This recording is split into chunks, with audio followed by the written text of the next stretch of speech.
సంపత్ నంది గారే మంచి డైరెక్టర్, ఆయన మంచి కమర్షియల్ హిట్స్ ఇచ్చిన అతను, అవును అలాగే కమర్షియల్ ఆస్పెక్ట్స్ మెండుగా రాయగలిగిన రైటర్ కూడా. అవును sir. That why he chose you అనే question, it is not my question, many people have asked me what exactly. Sir Sampath గారితో నాకు లాంగ్ అసోసియేషన్ ఉంది సార్. చాలా సినిమాల దగ్గర ఆయన అసిస్టెంట్గా పనిచేశాను. తర్వాత ఆయన చేసిన ప్రొడ్యూస్ చేసిన సినిమాలో ప్రొడక్షన్ సైడ్గా పనిచేశాను. సో ఆ కాన్ఫిడెన్స్తో ఎప్పుడైతే ఈ సబ్జెక్ట్ అనుకున్నారో, ఈ సబ్జెక్ట్ నేనైతే బాగా హ్యాండిల్ చేస్తానని చెప్పేసి నమ్మి ఇచ్చిన స్క్రిప్ట్ సార్ ఇది. సో అలా ఇంతకుముందు ఏమైనా చేశారా? నేను సంపత్ గారితో ఏమంది వేల నుంచి స్టార్ట్ చేశాను సార్. అక్కడ రచ్చ చేశాను, బెంగాల్ టైగర్ చేశాను, గౌతమ్ అంతా చేశాను. 4 సినిమాలకు ఫస్ట్ ఎయిడీగా చేశాను. తర్వాత ప్రొడక్షన్ సైడ్ వచ్చినప్పుడు గాలిపట్నంకు లైన్ ప్రొడ్యూసర్గా, పేపర్ బాయ్కి ఎగ్జిక్యూటివ్ ప్రొడ్యూసర్ చేసి, సో ఒక 10 years జర్నీ ఉంది సార్. 10-12 years జర్నీ ఉంది. పుష్కరకాలం అంటారు కదా, పుష్కరకాలం జర్నీ ఉందంతో. అదే సో ఆ అండర్స్టాండింగ్, ఆ కంఫర్ట్తో సంపత్ గారు నాకు ఇచ్చిన అవకాశం అండి. Nothing but. Okay, Rajendra Reddy గారు ప్రొడ్యూసర్గా ఐ హర్డ్ కమర్షియల్ ఎలిమెంట్స్లో ఉన్న చాలా స్టోరీస్ సంపత్ నంది గారు మీకు చెప్పినా మీరు ఇదే ఎంచుకున్నారు. సో ఇది కమర్షియల్ మూవీయా కాదనేది నా క్వశ్చన్ కాదు, కానీ why you pick this subject? Murali గారి మీద నమ్మకంతో సంపత్ గారు కాకుండా మురళీ గారు చేస్తున్నారంటే మీరు, ఎందుకంటే డబ్బులు పెట్టేది మీరు కాబట్టి, వాట్ ఈస్ ద కనెక్షన్? యాక్చువల్గా నేను నమ్ముకుంది కథనండి. నేను నమ్మింది ఫస్ట్ కథనే. సంపత్ గారు రాసిన కథ ఏదైతుందో నాకు చాలా, అంటే ఏదో జనరల్గా చెప్పినాక ఏదో కమర్షియల్ దానికోసం సినిమా తీస్తున్నాం అలా కాకుండా నాకు ఎక్కడో హార్ట్కి టచ్ అయింది. నేను యాక్చువల్గా నేచర్ లవర్ని. నాకు బాగా కనెక్ట్ అయిన తర్వాత సంపత్ గారు కూడా ఇంకా చాలా స్టోరీస్ నరేషన్ చేశారు. నేను ఇదే చేస్తానని చెప్పేసి ఆల్మోస్ట్ 1 year పడింది. 1 year టైం తీసుకున్నాను. 1 year వాళ్ళు నన్ను ఎంత కన్విన్స్ చేసినా ఫస్ట్ దీనికి ప్రియారిటీ ఇచ్చాను. ఎందుకు సమాజ హితం అనేది జర్నలిస్టుల మైండ్లో, బ్లడ్లో ఉండిపోద్ది. అదొక కారణమా? 100% అండి అది.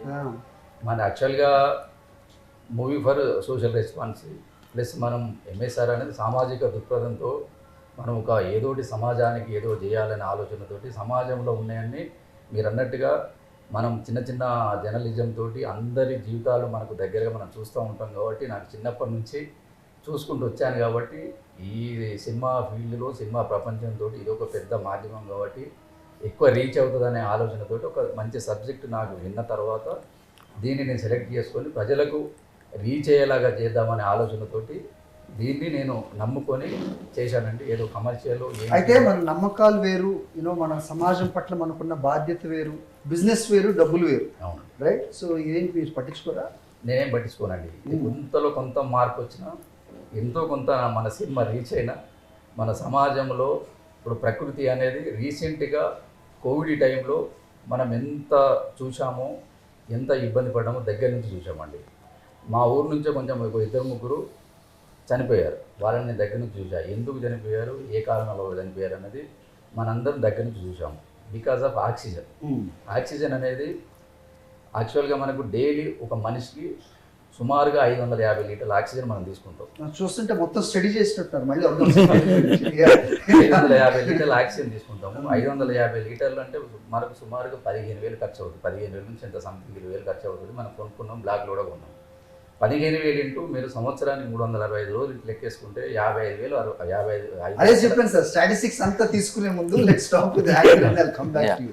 సినాద్ sir, looking so happy, amazingly happy. సంతోషం కనబడుతుంది మొహంలో. రిలీజ్ అవుతుంది సార్, మా మూవీ సింబా రిలీజ్ అవుతుంది. ఇవాళ సాంగ్ రిలీజ్ అయింది, వీడియో సాంగ్ రిలీజ్ అయింది. We have already touched one festival ముందు ఉంటుంది. అదే థియేటర్ కదా, ఆ క్రొకడైల్ వేరు. We are prepared for the crocodile festival actually. Okay sir, ఎలా ప్రిపేర్ గా ఉన్నారు? సినిమా రిలీజ్ అవుతుంది, మీరు చెప్పినట్టుగా సినిమా రిలీజ్ అవడం first hurdle is like which is big actually. Yes. Yes, sir, yes. So తర్వాత దాని team is of course like they are there, Sampath Nandi and producer. But me conviction it as an actor that what kind of kick it has given to you. Sir, the kick in this is nature for me.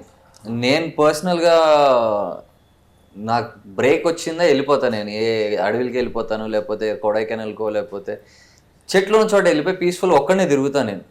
On top of it this is a story about investigative journalist. నా side వస్తే I'm an investigative journalist. There something wrong అవుతుంది and I get on to it. And అసలు ప్రకృతికి సంబంధం లేని నేను మూవీలో ప్రకృతికి కనెక్ట్ అవుతాం. In what way and how is the story and the beauty of it. Okay, so ఇక్కడ కామన్ గ్రౌండ్ చాలా కనబడుతుంది. చాలా sir. Okay okay, nice. So ఇక్కడ 2 క్వశ్చన్స్ ఉన్నాయి. Sure. మీరు టైం దొరికితే ఒక్కళ్ళే వెళ్ళిపోతున్నారు కదా, దానికి మాకు ఆధారాలు కావాలి. ఒక్కరే వెళ్తారా 100% ఒక్కడే వెళ్తా, లేదా 10 మంది అబ్బాయిలు నేర్చుకుని వెళ్తా, అది కూడా మళ్ళీ క్వశ్చన్స్ వస్తాయి. 100%.